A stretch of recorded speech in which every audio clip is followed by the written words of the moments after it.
Hey everybody. I know it's been a few days since I've put up any videos and I have been trying. I have really been trying, but whew, doing these videos is taking a toll. It's taking a lot out of me. Okay. So I think I left off talking about elements of murder and all that other kind of stuff. I mean, I have so much information that I'm trying to get out. I am all over the place with it. I have the dossier that I was talking about. I have medical records, that we could talk about. So I have DHHS report with notes. I have the published consent order from the Board of Nursing. I got all this information and the death certificate, my daughter's death certificate that shows, her cause of death. I know I've been talking about it, but y'all haven't seen it. And I need the help of my viewers because right now, for 9 years, the fight has only been me. And when I tell you, you wouldn't even believe, or maybe you'll believe it when I tell you, it's unimaginable to have to go through and fight the powers that be, the group of people, and I've been doing it by myself. And so far, I still don't have the criminal charges. I was saying, I've been fighting everybody by myself. And as long as it's just me, they're not going to do anything because it's just me. I need the help of the public. I need people to stand with me the same way that they stood with Trayvon Martin's family, the same way that they stood with Freddie Gray's family, the same way that they stood with George Floyd's family and others. Rodney King and everybody else. The Alabama riverboat incident, even. People came together and they stood for these people who were wronged. But yet, I can't get anybody to stand with me and tell the public or tell the authorities or tell the world, hey, look, we are not going to tolerate this. And that's what I need. I need for people to come together with me. Okay. As a matter of fact, I'm gonna go ahead and tell you now what it's been like with trying to get this criminal justice. Okay, I told you in another video how the Greenville Police Department had, lied to me at first, trying to tell me how the hospital was not in their jurisdiction. Big fat lie. The former district attorney, Kimberly Robb, she wouldn't even talk to me. I think we had one or two conversations. And even then, it was more so, she called me back because it was in response to something else that I had done. Other than that, she would have never called me back because she wasn't trying to move forward with charges. And then the current district attorney. This case has been closed by the police a number of times, by the Greenville Police Department, and it's closed with them again as we speak. How the hell can they close a case when they never interviewed the key witness, me? I was there the night of May 9th and the morning of May 10th. They never interviewed me. My husband and my son came that morning when I called them. So they are witnesses. We have never been interviewed by the Greenville Police Department. We have never been interviewed by either district attorney, Kimberly Robb or Ferris Dixon. I have given all the information. I have provided information on top of information to the point where I had to write this damn dossier trying to tie the pieces together, which I should not have to do. These people, this is what they do for a living. I shouldn't have to tie together a damn thing. The Board of Nursing, for example, who were great at first. They went in, they investigated, but let me tell you what happened with them. When they completed their investigation in December 2015, and they gave the nurse her punishment, which was only a 6-month suspension. Only a 6-month suspension. If she would have met the criteria that they gave her to get her license back, she would have a license to kill again. All right. So But the 194-page document that you may have heard me mention, I should have got that in December 2015. You want to know when they gave it to me? Like 2 days or so. I want to say 2 business days after mediation with the hospital. You know why? Because, now this is my opinion, I have no proof. But it looks to me that they did not want me to have this other information before settling with the hospital. So they held on to it. I got it. The mediation was something like February 25th or something like that of 2016. And I got they sent me an email with a 194-page document the next week. I think mediation was on a Friday, if I'm not mistaken. And I got the document the next week. That was not a coincidence. And since then, I have filed a complaint against the nurse who has who falsified my daughter's records. Now, falsifying records is a crime in every state and in every type of business. You can't just falsify documents.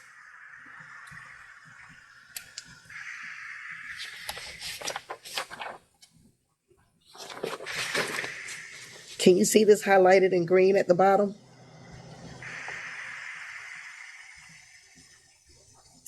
You see Everett? Okay. Now, I don't know if y'all can share this because of HIPAA laws or whatever, but I'm putting it out there. Nurse Everett. I filed a complaint against her initially when I filed the complaint against Linda Brixton. The Board of Nursing talked me out of the complaint against Nurse Everett. They told me that she was only trying to help. At that time, I'm like, okay, well, if she was trying to help, then no, I don't want to move forward with this complaint. It wasn't until about a year and a half ago, I was, because again, I have not gotten anywhere.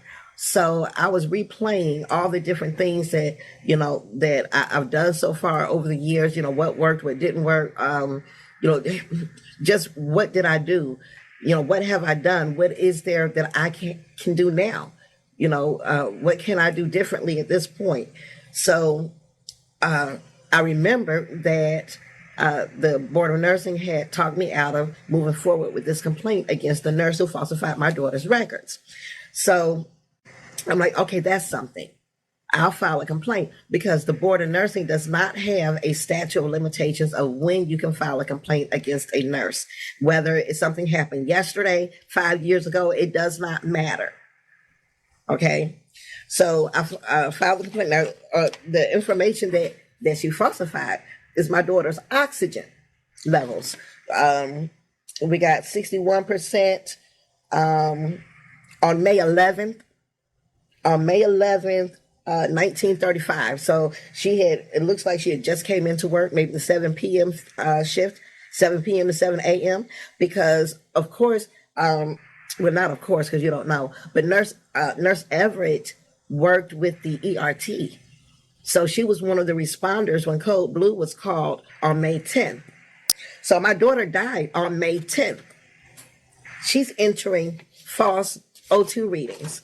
She entered them because Linda Brixton did not take any more oxygen readings. She did not take any more oxygen readings after 2 o'clock in the morning on May 10th, when my daughter's oxygen was 62%. As far as I'm concerned, okay, she felt like we're on track. We're on track. She's losing oxygen. She's going to die. Okay. So she didn't, and she had been trained how to validate the equipment, because she told the Board of Nursing that, Linda Brixton, that is, told the Board of Nursing when they asked her about the 62% that she didn't believe that it was accurate. But in 2010, she, I don't know if it's tested or retrained or whatever, but in 2010, nurses have to retest or retrain on different procedures that they do. And so she had to train in that again for how to validate the readings from the equipment. So she knew how to do it. And but she, told the nurse that she didn't believe it, but yet she didn't try to do anything else different.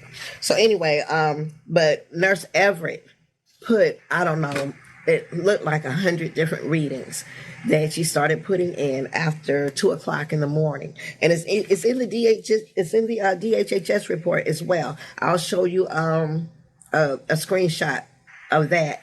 That the readings that Nurse Everett put in were not validated because they were just entered.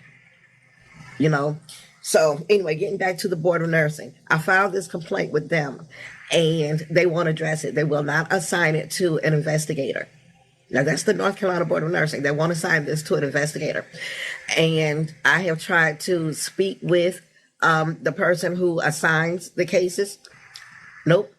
Every time I try to speak to her, it goes to voicemail, and then I leave a message, and she does not return my phone calls. I have sent emails to follow up. I have a case number, and I have sent emails regarding the case number. They don't respond. Okay, so that's a whole different fight. At this point, it's like I've been blacklisted. So, and then there's the SBI. What does the SBI have to do with this? The State Board of State Bureau of Investigations? Well, if you remember in another video, I told you that Vicki Haddock said that in cases like this, she has to report to the SBI. Why? What cases? Just regular. That seems going out of the way, doing things if it's just regular patient neglect and abuse. Oh, but my daughter was murdered. Criminal charges are in order for what happened to Keisha White. And I've used the word murder because if you neglect a child to death, starve them, whatever, you're going to be charged with murder. It's a murder charge. Okay? If you abuse an elderly person or neglect an elderly person and they die, you're going to be charged with murder. So, and there's no difference here. So anyway, the Vicki Haddock reported to SBI agents, and I told you a little bit of that story in one of the other videos. But to move forward, because I was telling this lady that she was a liar, and why do you keep lying to me, and that kind of thing. And she kept asking me, why do you call me a liar? And so, and I told her, because I have spoke to these SBI agents, the names that you gave me, and none of them have any information on my daughter. All of them said they have not spoken to you. And then she says to me, I spoke to them a few days ago, as a matter of fact. She said, you know what they told me? I was like, what? They told me that you told them that you were going to talk to the DA. I know I had never told Vicki Haddock that I was going to talk to the DA because she's the enemy. Why would I give the enemy my chess move? But I had told the SBI because I thought I could trust them. I got lipstick on my teeth. Anyway, I thought I could trust them. So they were taking information from me and giving it back to the hospital. And when I realized that, I almost walked away like, I can't. The hospital is one thing. That's a building that sits in the heart of Greenville, North Carolina. That's one fight. The police department sits right there. The district attorney is right there. I'm fighting the city of Greenville. But when you think about fighting the whole state, that's a whole different kind of feeling, and it's overwhelming, to say the least. So, I almost walked away. I stopped doing anything for a few weeks. And then, I just started back. And the first thing I did when I started back was I called these SBI agents, and I was like, so is that how y'all do things? He said, what? What are you talking about? I said, you take information from me and give it back to the hospital. Is that how y'all work? And he still played dumb, act like he didn't know what I was talking about. So I told him the conversation between myself and Vicki Haddock. And then he was like, oh, well, it must have been the spin that you put on the story, that made me, not recognize what you were saying. I said, Vicky Haddock's name has not changed. The hospital's name has not changed. My daughter's name has not changed. It doesn't matter the spin I put on the goddamn story. What matters is that I gave you Vicky's name, my daughter's name, and the hospital's name. That should have rang a bell right there. You knew what I was talking about. So then he wants to be like, well, let me try to help you.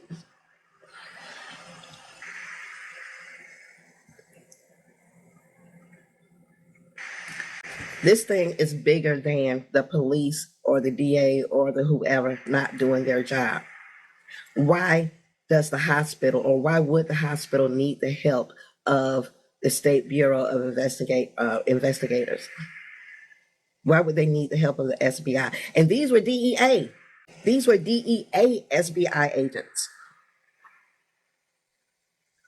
Why would she need the help of them? Or why would she need to report to them? At first, when I realized that they were DEA, I was like, did the nurse drug my daughter? Was the nurse on drugs herself? Did she come to work drunk? Why?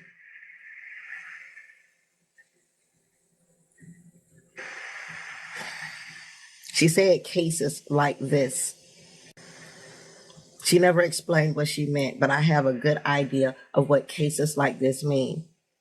And I think it means in cases where criminal charges are in order, in cases where the patient was murdered, not just abused a little or neglected a little, or, like maybe the nurse, just maybe she decided to go play a game for a few minutes and take a break instead of wait on the patient, or whatever. We're not talking about something, I'm not going to call it minor because, a patient could die while you're playing the game. But I'm saying that something that you really had no intention of doing any harm, and what you did can be considered as a mistake. But in Keisha's case, in this case, the nurse did not make a mistake all night long. 11 hours of a 12-hour shift over and over and over. Not with all these damn failures. You got, look straight down this paper. Failure, failure, failure, failure, failure. More failures. That's not a simple mistake.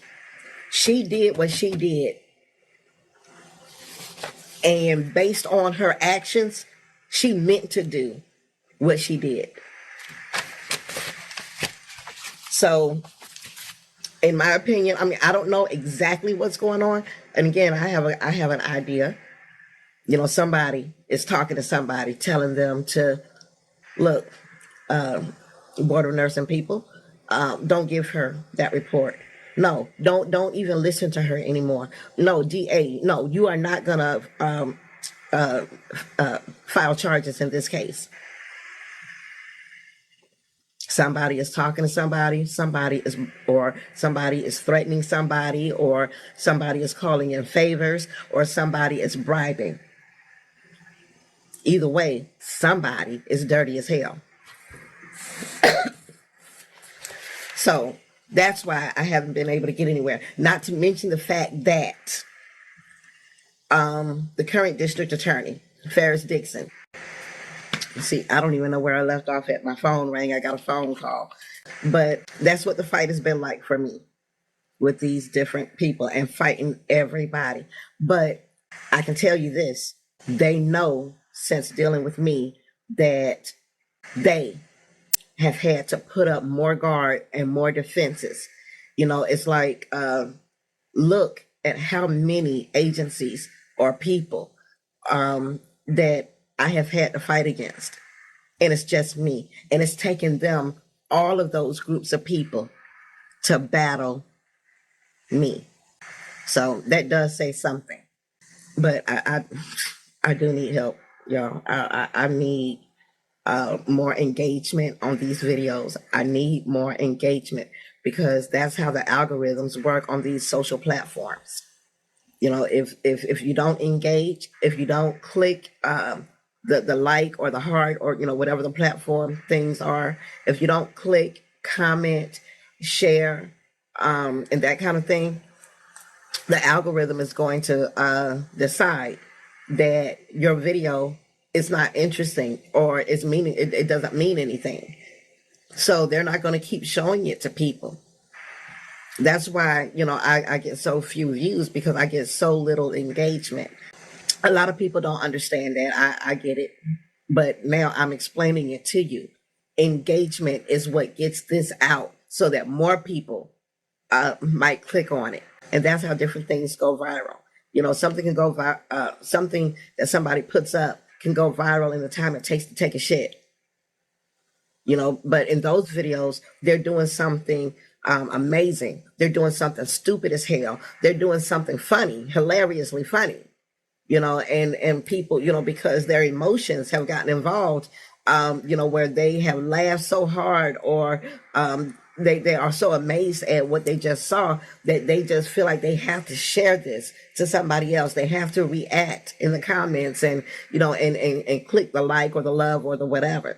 But in these videos where I'm talking about something that happened and trying to get justice for, it's this case has not hit the news, and it can't hit the news as long as there's no charges filed. That's how things make the news. That's how these other stories make the news.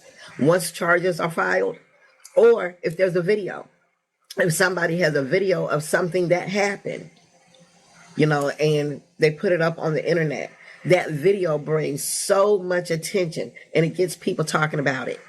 I don't have any videos of what happened 9 years ago. I don't have any charges. I don't have any way for this to make the news. So I have to depend on the public, because I stay up nights trying to get my stuff out there, trying to, share it, get the link. Let's go to Facebook. Let's, spam up these people on Facebook with this link. But then Facebook has a community guideline where if you post a link too fast or too frequently, then they'll ban you from posting any more links. So I can't even, do this at a rate that is beneficial. But I try, and I have different accounts. So it's like I'll go from using one account to another. But still, even doing that, a few days ago, Facebook banned me from posting any more links for 24 hours, because I guess they were all coming from the same IP address. So when they stopped one account from doing that, they stopped all my accounts from doing that. And I have no other choice but to depend on the public for help. And I need help. I need the powers that be, or the authorities, or the whoever, to know that it is not just me. I need the public to speak up and speak out. I need people to see my videos and make a reaction video to my video. Anyway, I never did really cover much information in terms of these documents, but we'll get to that. At least I have shown you the stuff, and this is the page in particular showing you that it took the nurse 57 minutes to give my daughter something for pain when the catheter was pulled out, and that her pain was noted to be excruciating. And actually, the DHHS, can y'all see that? Screenshot, whatever.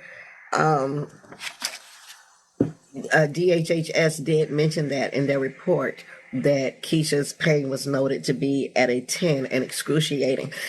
What the fuck? What did Linda Brixton expect? A 1-inch bulb? Come on. In the catheter?